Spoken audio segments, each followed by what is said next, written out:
তিনি যে জানতে চাচ্ছেন এটা যে ধোঁকা, যেটা আমাদের উমায়ের ভাই অলরেডি ক্লিয়ার করেছেন, তারপর আমি সংযুক্ত করছি। তিনি যদি জানতে চাইতেন তাহলে নাম্বার এক, প্রথমত আমরা জানি আহ হারুন মিজান নামের একজনকে আপনারা হয়তো চিনবেন।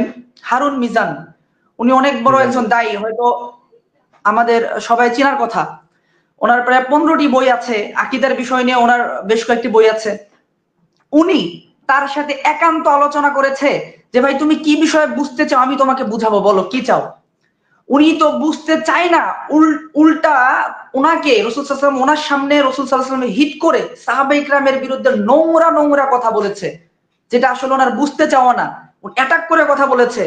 সর্বশেষ হারুন মিজান হাফিজাহুল্লাহ হতাশ হয়ে কয়েকদিন আগে পোস্ট করেছে যে আসলে আমি যেটা মনে করেছিলাম যে সে জানতে চায়, আসলে জানতে চায় না, নাম্বার এক।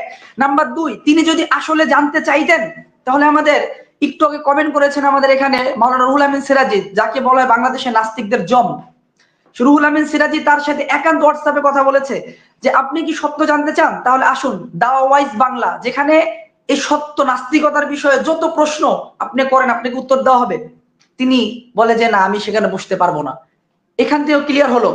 সর্বশেষ আমাদের আরেকটা প্ল্যাটফর্ম আছে, দ্য বিলিভার বাংলা, মোহাম্মদ আল আমিন ভাই, ওনার একটা প্ল্যাটফর্ম, উনিও দেখেছি তাকে ইনভাইট করেছে যে ভাই আমি আপনাকে বুঝাতে চাই, আপনি আমার সাথে বসুন, ঠিক আছে। আর আমরা জানি আলামিন ভাই অত্যন্ত একজন মিউটাল মানুষ বলা যেতে পারে, ঠিক আছে, খুবই শান্ত মেজাজের একজন মানুষ। তিনিও বলেছেন যে আসেন আমার সাথে বসেন, কি জানতে চান আমি আপনাকে বলবো। এবং তিনি খুবই জনপ্রিয় নাস্তিকতার কন্টেন্ট তৈরির ক্ষেত্রে, তিনি তার কথাও কিন্তু অ্যালাউ করছে না।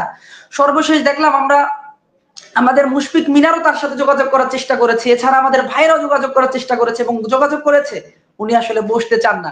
উনি আসলে ওই যে 3জন মানুষকে যে সামনে নিয়ে এসেছেন, এর দ্বারা আসলে তিনি ভাগতে চান। কারণ উনি ভালো করে জানেন এই 3জন মানুষ আমাকে পাত্তা দিবে না, তার এত বড় সেলিব্রিটি বা জনপ্রিয়, এই সমস্ত দুই একজন ঝরে পড়া নাস্তিক পাতি নাস্তিককে টাইম দিবে না, ওটা উনি ভালো করে জানেন। এজন্য উনি এমন 3জনকে নিয়েছেন যারা ওনাকে টাইম দিবে না এবং সেই ইয়াতে তিনি বাঁচতে পারবেন হাইলাইট করে। তো এই বিষয়গুলো আমাদের কাছে ক্লিয়ার হলো। এখন আমরা যাচ্ছি মুফতি রবিউল ইসলাম সাহেব, এই যে সত্য খুঁজতে গিয়ে নাস্তিক হয়ে যাচ্ছে, নাস্তিকতা, হ্যাঁ আপনি একটু আলোচনা করবেন যে নাস্তিকতা আসলে, নাস্তিকতায় আসলে কতটুকু সত্য আছে, তারা আসলে কতটা অন্ধ পূজারী, এই বিষয়টা একটু ক্লিয়ার করবেন।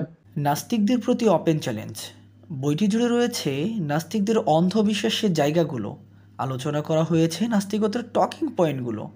অর্ডার করতে ভিজিট করুন সত্যমনা প্রকাশনীতে।